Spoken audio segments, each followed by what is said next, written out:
नमस्ते। हमारे साप्ताहिक कार्यक्रम प्रोफेसर अभय दुबे के साथ बातचीत में आपका स्वागत है। मैं इस समय उज़्बेकिस्तान में हूँ। उज़्बेकिस्तान की राजधानी ताशकंद में, और ताशकंद का हुँ, नाम लेते ही याद आ जाती है सबको शास्त्री जी की, क्योंकि ये वो देश है जिसमें लाल बहादुर शास्त्री ने एक बड़ी कीमत चुकाई थी। और जी, भारत की जब आप आज़ादी के 1947 के बाद का कोई भी इतिहास लिखा जाएगा, उसमें ताशकंद और शास्त्री जी का नाम ज़रूर रहेगा। प्रोफ़ेसर साहब, जी, मैं सीधे भारतीय राजनीति पे आ जा रहा हूँ। जी, एक बड़ी बात हुई अभी सुप्रीम कोर्ट ने हुँ, एक सुनवाई के दौरान, जिसमें पंजाब हुँ, सरकार ने हुँ, ये बात कही थी कि उसके बहुत से बिल के ऊपर हुँ, गवर्नर साहब लोग बैठ गए हैं। हुँ, उस पे सुनवाई करते हुए सुप्रीम कोर्ट ने कहा कि आप आत्म विश्लेषण करना चाहिए गवर्नर को, चीफ मिनिस्टर्स को भी करना चाहिए, और उन्होंने ये भी कहा कि गवर्नर को ये समझना चाहिए कि वो इलेक्टेड रिप्रेजेंटेटिव्स नहीं है, उनकी जवाबदेही नहीं है। हुँ, इस पूरे घटनाक्रम पे जरा एक हुँ। आपका वक्तव्य जरा समझ लें कि क्या है? देखिए, सुप्रीम कोर्ट ने जहाँ तक गवर्नरों को कुछ नसीहत दी है, वो तो बात समझ में आती है। गवर्नरों को तो और भी ज़्यादा नसीहत देनी चाहिए उन्हें। यहाँ तक कि उनके खिलाफ एक आदेश भी सुप्रीम कोर्ट चाहे तो पारित कर सकता है, मेरा सुझाव है। लेकिन अ, चीफ मिनिस्टर्स को उसमें क्या सोचना चाहिए? दरअसल ये सारे चीफ मिनिस्टर्स गैर भाजपा चीफ मिनिस्टर हैं। गवर्नरों का आचरण भाजपा शासित राज्यों में बिल्कुल भिन्न है और गैर भाजपा शासित राज्यों में अलग तरह का है। इस तरह से दो श्रेणी गवर्नरों की दो श्रेणी बन जाती है। एक वो गवर्नर हैं जो भाजपा के मुख्यमंत्रियों के साथ में हेल मेल करते हुए अपने संविधान संबंधी कर्तव्यों का पालन करते हुए राजभवन में बैठे रहते हैं। दूसरे गवर्नर वो हैं जहां पर केंद्र सरकार और गृह मंत्रालय की शह पर राजभवन को सत्ता का एक समांतर केंद्र बना दिया गया है। अभी से नहीं, जो अभी उपराष्ट्रपति हैं वो पश्चिम बंगाल में थे तब क्या कर रहे थे हम सब लोग जानते हैं। कई बार हमने और आपने पब्लिक इंडिया के मंच पे उसकी चर्चा भी की है। तो ये तो बिल्कुल सीधी बात है, मेरा मानना है, जिसमें गवर्नरों को जहां भाजपा चुनाव नहीं जीत सकती वहां की विपक्षी सरकारों को कैसे परेशान किया जाए, इसके लिए गवर्नरों को एक हथियार के तौर पर इस्तेमाल किया जा रहा है। अब पंजाब सरकार इसमें सुप्रीम कोर्ट चली गई, तो सुप्रीम कोर्ट ऐसे गवर्नरों की का समर्थन तो नहीं कर सकता। इसलिए सुप्रीम कोर्ट ने ये सुझाव दिया है। तो ये सुप्रीम कोर्ट का अवलोकन है, लेकिन अगर इसके ऊपर बाकायदा एक रूलिंग आ जाए तो फिर उस रूलिंग के सहारे जो विपक्ष की सरकारें हैं वो ठीक से चल पाएंगी और जो संघात्मकता है भारतीय गणराज्य की, वो संघात्मकता कायम रहेगी। इस वक्त भारतीय गणराज्य का जो फेडरलिज्म है वो पूरी तरीके से खतरे में है। वो एक तरह से इस सरकार ने तकरीबन नष्ट कर दिया है। इंदिरा गांधी ने जो किया था वो तो कुछ भी नहीं था। इन्होंने तो उस स्तर पर पहुंचा दिया है उसको जहां फेडरलिज्म लगभग जीरो हो गया है। जी, जी। क्योंकि प्रोफ़ेसर साहब, उन्होंने 2-3 चीज़ें कहीं। उन्होंने उनकी मुख्य दिक्कत ये है कि बिल पास होता है, उसके ऊपर गवर्नर 2-2 साल तक बैठे रह जाते हैं। चाहे तमिलनाडु हो, केरल हो, जैसा आपने कहा। और दूसरा, मुझे ऐसा लगता है कि उन्होंने चीफ मिनिस्टर को, वो होता नहीं कि कोई बच्चा गलती करे और वो दुष्ट है, तो उसको डांटने के साथ साथ आप एक कुछ उसको भी कहते हैं, भाई जरा तुम भी देख लिया करो, मतलब वो दिक्कत ना। वो कुछ चीफ मिनिस्टर को कहने का कोई मतलब नहीं था, मैं भी मानता हूँ इसको। देख सारे गवर्नर जो हैं वो एग्जीक्यूटिव पोजीशन में अपने आप को महसूस करते हैं। उनको लगता है कि उनको कुछ कार्यकारी अधिकार हैं जो कि संविधान ने उनको नहीं दिए हुए हैं। बहुत से गवर्नर तो बाकायदा कोई घटना हो जाए, कोई दुर्घटना हो जाए तो वहां पर मुआयना करने पहुंच जाते हैं। जहां जाना चाहिए मंत्री को और चीफ सेक्रेटरी को जाना चाहिए या मुख्यमंत्री को जाना चाहिए, लेकिन गवर्नर साहब वहां पहुंच जाते हैं। और जहां मुख्यमंत्री मौका मुआयना करके आ जाता है तो गवर्नर साहब बाद में पहुंच जाते हैं वहां मौका मुआयना करने के लिए। ये जी। स्थिति तो बिल्कुल और जैसा दिल्ली के उपराज्यपाल का जो दावा है कि वही सरकार है। आप इस तरह का दावा तो तकनीकी रूप से इन राज्यों के गवर्नर नहीं कर सकते क्योंकि वो पूर्ण राज्य हैं। दिल्ली तो आधा पूरा राज्य है, लेकिन वो मूलतः उनका आचरण और दिल्ली के उपराज्यपाल के आचरण में कोई फर्क नहीं रह गया। जी, जी। फिरोज साहब, एक और बहुत बड़ी घटना हुई, और उससे थोड़ा हतप्रभ मैं भी था। नीतीश कुमार साहब का एक वक्तव्य आ गया। वो हम लोग उस पे, मतलब मैं अभी बोल चुका हूँ, दर्शक भी जान रहे हैं। नीतीश जी बहुत गंभीर हैं, उन्होंने आज तक उनके पूरे कार्यकाल में इस तरह के वक्तव्य का कभी कोई वो नहीं रहा है। वो क्यों बोल गए ये नहीं मालूम। लेकिन उसके बाद दूसरे दिन उन्होंने विधानसभा के बाहर विधानसभा के अंदर उस पे माफी मांगी, उस पे कहा भाई गलत हो गया है अगर आपको ऐसा लगा है। लेकिन उस बात को पूरी भाजपा सरकार, खास करके मोदी जी से लेके स्मृति ईरानी, मनोज तिवारी, ये सब लोग लग गए हैं नीतीश जी के ऊपर। मैं एक इस पे भी जरा आपसे समझना चाहूंगा कि ऐसा ठीक देखिए, है। नीतीश जी कोई भी कारण हो, उसका क्या कारण होगा वो तो एक अलग विषय है। नीतीश जी स्वयं समझदार हैं और वो जानते होंगे। एक तो वो वक्तव्य उन्हें नहीं देना चाहिए था, जो उन्होंने स्त्रियों की यौन शिक्षा और पढ़ाई लिखाई को लेकर और जनसंख्या वाले सवाल को लेकर दिया। वो उस वक्तव्य की हिंदी में या अंग्रेजी में एक स्थापित भाषा है। यौन शिक्षा के सवाल पे, इन तमाम सवालों पर जो है एक स्थापित भाषा है, संयत भाषा है। वो भाषा सबके लिए उपलब्ध है, सब लोग उस भाषा के बारे में जानते हैं। आमतौर पर उस भाषा में तमाम सार्वजनिक जीवन में विमर्श होता रहता है। नीतीश कुमार जी को उसका इस्तेमाल करना चाहिए था, लेकिन उन्होंने उसका इस्तेमाल न करके एक ऐसी भाषा का इस्तेमाल किया जिससे वो खुद अपनी ही बातों के जंजाल में फंस गए। लेकिन श्रेय उनको ये जाता है कि उन्होंने जिस तरीके से माफी मांगी, उन्होंने बिना किसी किंतु परंत के जिस स्पष्टता के साथ कहा कि मैं अपनी स्वयं निंदा करता हूं, मैं खुद शर्मसार हूं, ये सब जो उन्होंने कहा, इसके बाद में इस मसले पर कितनी भी उछल कूद ये लोग मचा लें बीजेपी वाले, ये बहुत ज्यादा उनको कोने में नहीं धकेल पाएंगे। फिर उसके बाद उन्होंने एक और चीज कर दी। अब जो जितेंद्र राम मांझी हैं, वो किस प्रकार के नेता हैं हम सब लोग जानते हैं। एक जमाने में वो 2014 में नीतीश कुमार ने उनको, जब वो नीतीश कुमार जो मुख्यमंत्री पद छोड़ने का उनका मन था, क्योंकि उन्होंने कह दिया था कि अगर ये जीत जाएंगे नरेंद्र मोदी तो मैं छोड़ दूंगा, तो उन्होंने जितेंद्र राम मांझी को अपनी जगह मुख्यमंत्री बनवा दिया था। उसके बाद जितेंद्र राम मांझी का जो आचरण था, वो आचरण ऐसा था जिसकी वजह से बहुत जल्दी ही नीतीश कुमार की समझ में आ गया कि उन्होंने एक गलत व्यक्ति को चुना। अच्छा, अब उसके बाद उन्होंने जितेंद्र राम मांझी हटने के लिए तैयार नहीं हुए, वो एक तरह की बहुत ज्यादा पॉलिटिकल ऑटोनॉमी दिखाने लगे। लेकिन उसमें उनकी जो आलोचना नीतीश कुमार को करनी चाहिए थी, उस आलोचना में भी उन्होंने बहुत ही तिरस्कार और अनावश्यक भाषा का इस्तेमाल किया। जितेंद्र राम मांझी की आलोचना करने से उनको पीछे नहीं हटना चाहिए था। उनको कहना चाहिए था कि जब इन्हें मुख्यमंत्री बनने का मौका मिला, तो इन्होंने उसका सदुपयोग न करके उसका दुरुपयोग किया, ये वो कह सकते थे। लेकिन उन्होंने जिस तरीके से कहा और जो उनका लहजा था, वो लहजा भी अनावश्यक था। अब उसकी वजह से भाजपा को ये कहने का मौका मिल गया है कि इनकी एक दिमागी जांच होनी चाहिए, इनको धीमा जहर दिया जा रहा है। तो भाजपा वाले उसका बड़ा वितंडा बना रहे हैं। और ये लगातार 2 घटनाएं जो हो गई हैं, इससे एक के बाद एक उन्हें मौका मिल गया है।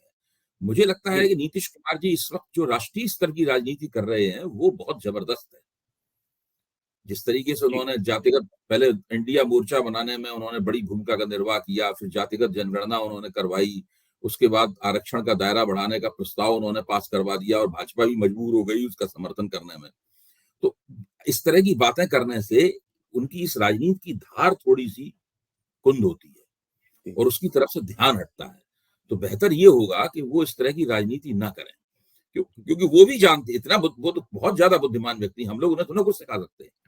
तो वो खुद भी जानते हैं कि ऐसा सब बोलने और करने से उनको लाभ नहीं हो रहा है। दरअसल जो वो चाहते हैं जहां पर विमर्श का फोकस रहे, वहां से फोकस हटता है और यही भाजपा चाहती है। जी, मैं प्रोफेसर साहब एक और चीज दर्शकों को बता दूं।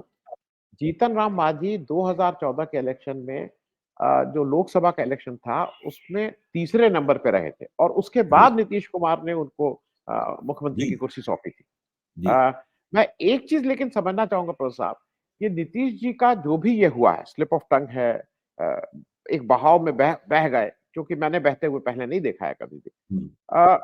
इससे मुझे एक कंपैरिजन लगता है जैसे आडवाणी साहब जिन्ना, उनकी सिर्फ गलती अपने पॉलिटिकल कैरियर में रही कि वो जिन्ना की जो कब्र थी उस पे चले गए थे।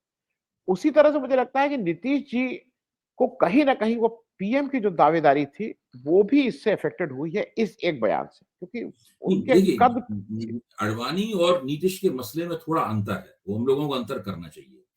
आडवाणी न केवल जिन्ना की कब्र पे गए, बल्कि आडवाणी ने जो वहां लिखा, यानी वो तो उनका लिखित दस्तावेज हो गया, केवल लिखा मतलब जो है, उससे उन्होंने जिन्ना को एक सेकुलर नेता घोषित कर दिया, जो कि जिन्ना दरअसल नहीं थे। वो सेकुलर जिन अर्थों में थे, वो अर्थ दूसरे अर्थ हैं, वो अर्थ नहीं है जो आडवाणी दिखाना चाहते थे। फिर आडवाणी ने अपने उस वक्तव्य को वापस लेने से इनकार कर दिया। देखिए, अडवाणी से ये भी कहा गया कि आप माफी मांग लीजिए और वक्तव्य वापस ले लीजिए। वो भाजपा के अध्यक्ष थे और जब उन्होंने ऐसा नहीं किया तो संघ परिवार हरकत में आया और उन्होंने अडवाणी के राजनीतिक कैरियर को उस घटना के बाद में खत्म कर दिया। जी। मैं उन तमाम पत्रकारों को जानता हूं जिन्होंने उस मसले की रिपोर्टिंग की थी और वो व्यक्तिगत रूप से मेरी उनसे बातचीत वगैरह भी हुई है। तो अडवाणी चाहते तो अपने राजनीतिक कैरियर को डूबने से वहां पर बचा सकते थे, उनको झटका लगता, लेकिन वो कह सकते थे कि मेरा मतलब ये नहीं था, मेरा मतलब ये था वगैरह वगैरह। लेकिन अडवाणी ने ऐसा कुछ करने से इनकार किया और उस इनकार का उन्हें खामियाजा उठाना पड़ा। अब नीतीश कुमार से जब ये गलती हुई, अडवाणी तो मानते ही नहीं थे कि उनसे गलती हुई, आज भी नहीं मानते गलती हुई, खुद कहते हमने ठीक कहा। नीतीश कुमार से जब ये गलती हुई तो वो उसको समझ भी गए और उन्होंने उसका निराकरण भी किया और बहुत ही स्पष्टता से किया। तो इसमें नीतीश कुमार को अडवाणी की कैटेगरी में हम लोग ना रखें। नीतीश कुमार ने अपने कदम पीछे खींचे हैं।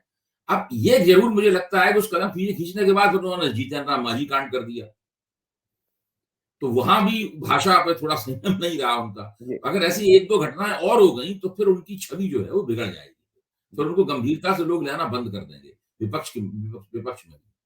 जी, प्रो साहब एक और बड़ी घटना ये हुई है कि महुआ मोइत्रा का एथिक्स कमेटी ने रिकमेंडेशन कर दिया है उनका सदस्यता खत्म करने का, और इसको जोड़ के देखा जा रहा है अडानी जी से। और दूसरा, महुआ मोइत्रा ने भी उस दिन जिस तरह से वॉकआउट किया, उसके भी दो पक्ष हैं। कुछ लोग कहते हैं वॉकआउट कर देना चाहिए था, कुछ लोग कहते हैं नहीं करना चाहिए था। थोड़ा इस पूरे प्रकरण पे एक आपका, आप कैसे देख रहे हैं? देखिए, मैं ये जानना चाहता हूँ महुआ मोइत्रा के खिलाफ साबित क्या हुआ है? भाई कोई ठोस सबूत है उनके खिलाफ?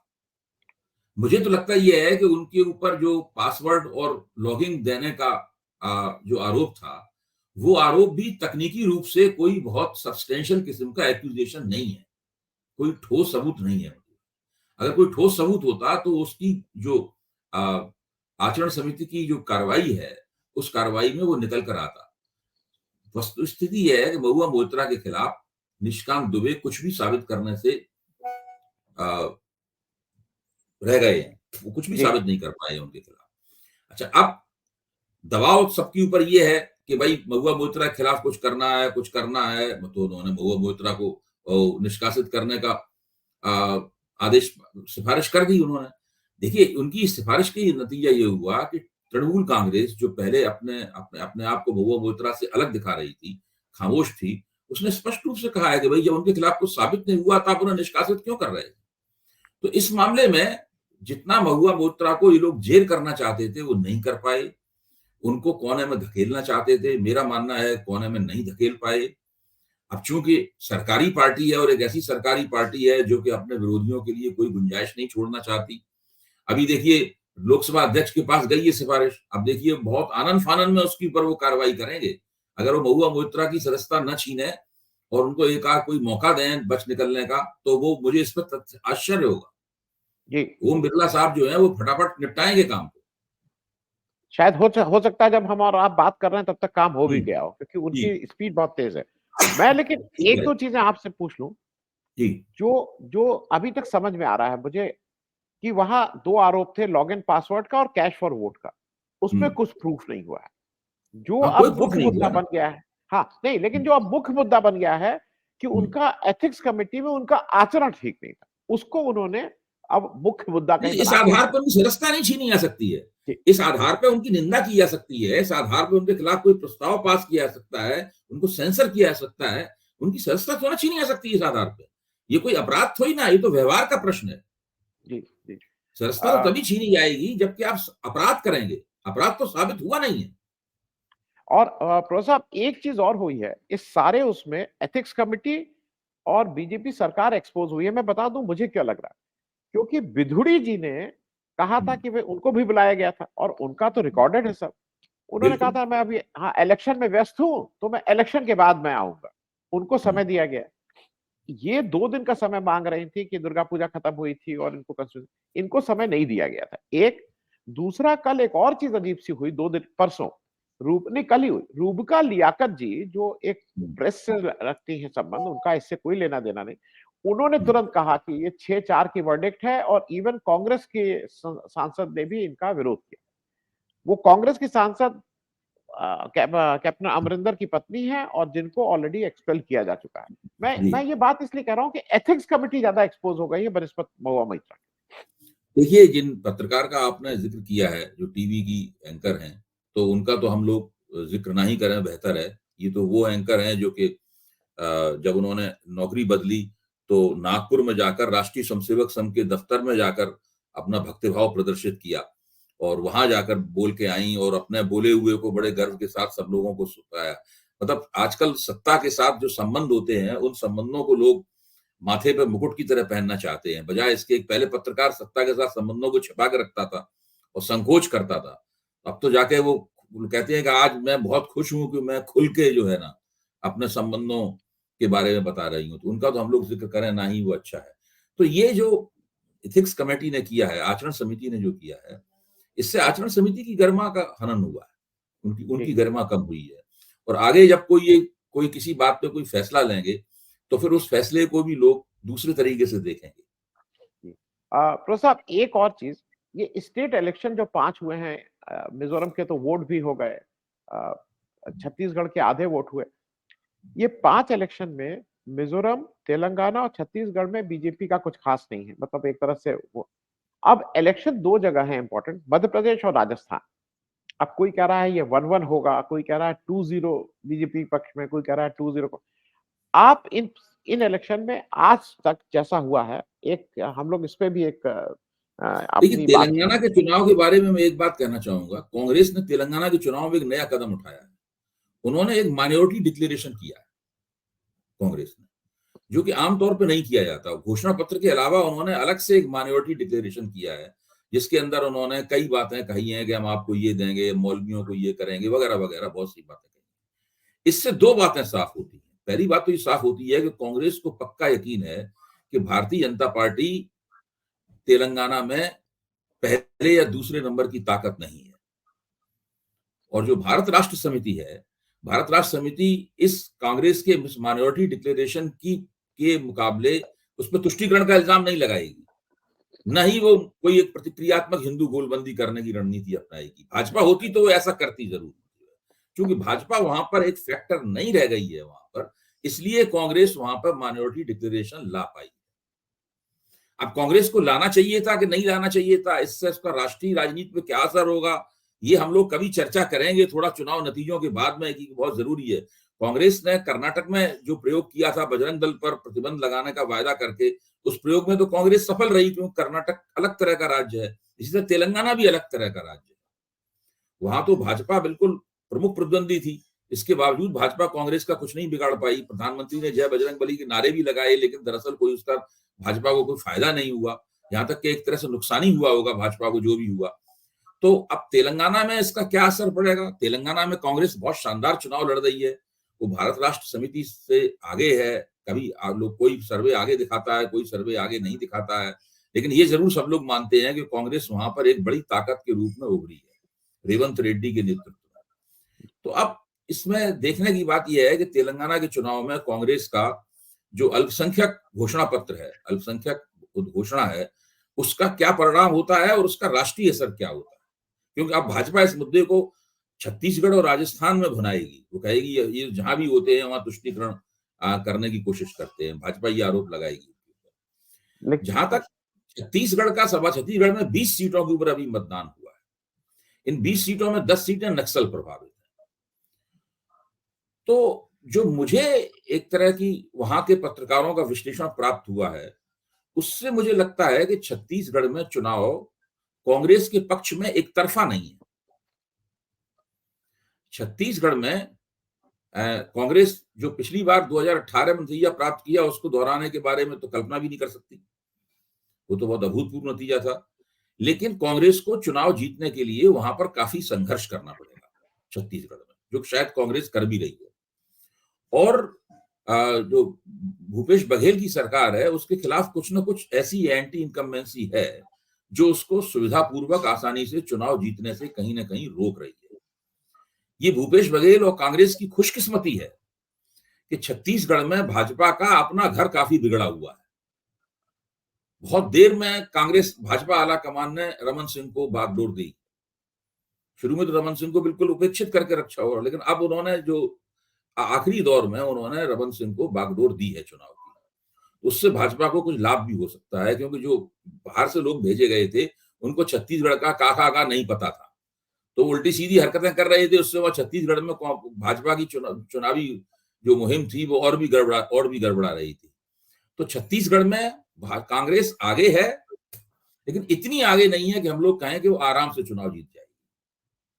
मध्य प्रदेश में जरूर मुझे लगता है कि वहां कांग्रेस आराम से चुनाव जीतेगी और भाजपा को एक अच्छी खासी पराजय मिल सकती है।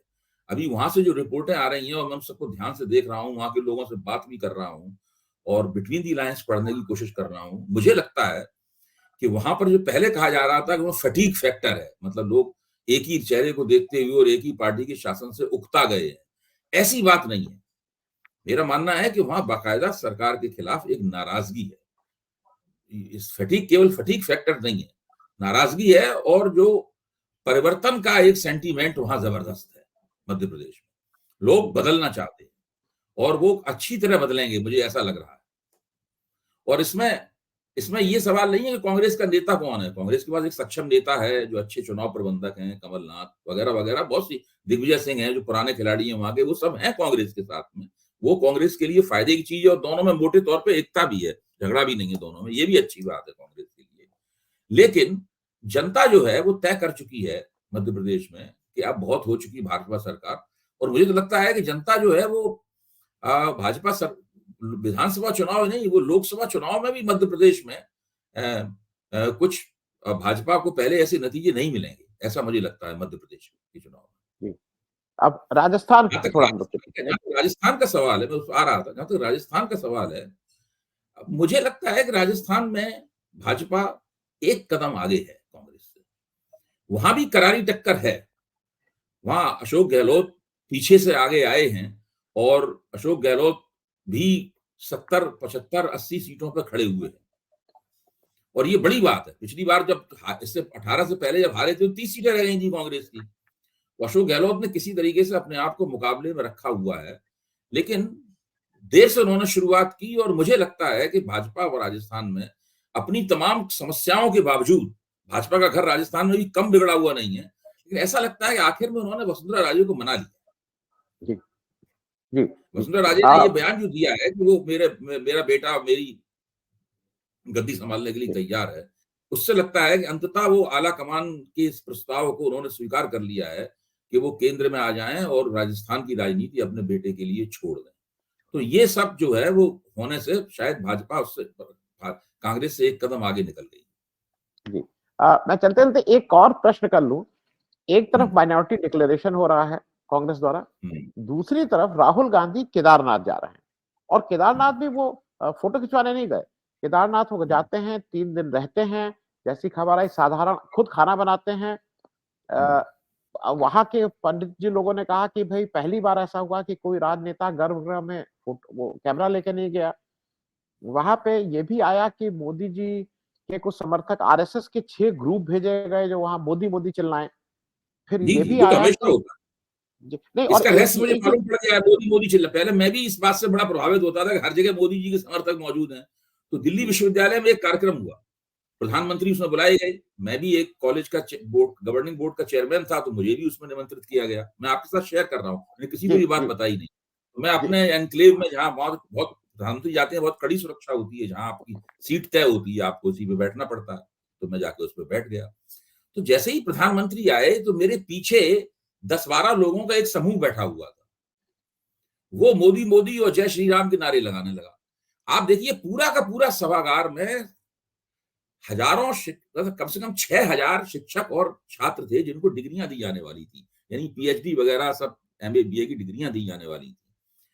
तो सब लोग चुप बैठे हुए थे, केवल वही 10-15 लोग मोदी मोदी चिल्ला रहे थे, और अलग से लग रहा था कि और कोई बोल ही नहीं रहा है, तो केवल वही मोदी मोदी चिल्ला रहे थे। किसी ने उनको उनकी समर्थन में कोई चिल्लाया भी नहीं। वो बिल्कुल ट्रेनिंग लेके आते हैं और वो मोदी मोदी चिल्लाते हैं, हर जगह उनका इसी तरीका के लोग है। वही जब उन्हें पता चला होगा भाजपा वालों को राहुल गांधी केदारनाथ जा रहे हैं, तो उन्होंने मोदी मोदी चिल्लाने वाली ब्रिगेड वहां भेज दी होगी।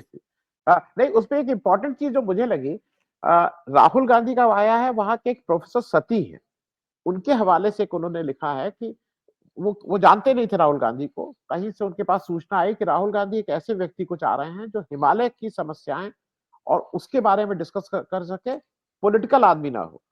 और फिर सती जी कहते हैं मुझे कैसे पहले भेज दिया गया आप, और फिर उन्होंने कहा कि उन्होंने 1 डेढ़ दिन केवल इनसे हिमालय की समस्याएं, वहां का विस्थापन, वहां की जो हो रहे पर्यावरण, इस पे बात करते रहे। और एक चीज उन्होंने लिखी कि शिव के ऊपर राहुल गांधी की अच्छी पकड़ है, वो शिवात्मा की बात और शिव जी की बात, ये मैंने भी महसूस की थी। मैं भी जब भारत जोड़ो यात्रा में कुछ देर चला साथ, तो वो कहीं आध्यात्म की बात होते होते तुरंत शिव पे आते हैं और शिव शक्ति और इस पे वो उनका शायद पसंदीदा सब्जेक्ट है। मैं इस पे भी इसलिए चाहूंगा कि राहुल गांधी एक वहां जब गए हैं तो उन्होंने भी अपने ढंग का एक वो किया है कि भाई पूजा पाठ की जगह पे ये सब कैमरा वैमरा ले जाना, वो एक जवाब देते जा रहे हैं लगातार। नहीं नहीं, वो उनका दौरा बहुत गरिमापूर्ण था, वहां का दौरा। और ये उसका एक क्षुद्रीकरण ये किया मोदी मोदी चिल्वा के, इसकी कोई जरूरत नहीं थी। कोई आदमी तीर्थ यात्रा करने के लिए जा रहा है और वो उसको एक राजनीतिक प्रचार का माध्यम भी नहीं बना रहा है, मोदी जी की तरह तपस्या करते हुए तस्वीर भी नहीं खिंचवा रहा है अपनी किसी गुफा में बैठकर या किसी पहाड़ की चोटी पर बैठकर, तो उसको वहां पे मोदी मोदी चिल्लाना केवल टीवी को दिखाने के लिए, टीवी पे खबर आ जाए कि वहां पे मोदी मोदी लोगों ने नारे लगाए, ये बहुत ही पूरी पूरी राजनीति को जिस स्तर पे ये लोग ले आए हैं, ये उसका प्रमाण है। राहुल गांधी जो कर रहे हैं उनका हर जगह उनको फायदा हो रहा है, मैं ये मानता हूँ। उनकी छवि में, उनकी पार्टी की छवि में कुछ ना कुछ लगातार जुड़ रहा है और ये एक बड़ी बात है। धीरे धीरे करके एक पार्टी जो बिल्कुल मरणोन्मुख हो गई थी, मोरीबंद हो गई थी जो पार्टी, उसको धीरे धीरे वो निकाला है उन्होंने गर्त से। खुद को भी निकाला है, खुद भी उसी गर्त में पड़े हुए थे, खुद को भी उन्होंने गर्त से निकाला है और अपना पुनर्संस्कार किया है, पार्टी का पुनर्संस्कार किया है। एक गलती जरूर इन लोगों से हो रही है, आप भी मेरी बात की तस्दीक करेंगे, कि इन्होंने विधानसभा चुनाव लड़ते वक्त उन्हें इंडिया गठबंधन की गतिविधियों को ठप नहीं करना चाहिए था। इनको चाहिए था कि समांतर रूप से उन गतिविधियों को भी थोड़ा बहुत चलाते रहते। अगर वो ऐसा करते तो ये जो समस्याएं आ रही हैं विधानसभा चुनाव में, इन समस्याओं का निराकरण करने के लिए इनके पास एक फोरम होता। अब उन्होंने फोरम को ही बंद कर दिया, सोच के चुनाव के बाद देखेंगे इसको, तो वो उचित नहीं किया है। और मुझे तो प्रोफेसर साहब एक चीज ये लग रही है कि राहुल गांधी ना केवल बीजेपी के लिए चैलेंज कर रहे हैं, पर राजनीति कैसे होनी चाहिए, क्या कनेक्ट होना चाहिए, क्या समझ होनी, उसका भी एक कहीं ना कहीं स्टैंडर्ड फिक्स करते जा रहे हैं, जो बाकी लोगों को भी उतनी समझ तो आनी ये सब बात अच्छी है, आप जो कह रहे हैं, मैं आपकी बात से 100% सहमत हूँ। लेकिन इन सब हर भारत में हर चीज को चुनाव के मैदान में साबित करना पड़ता है।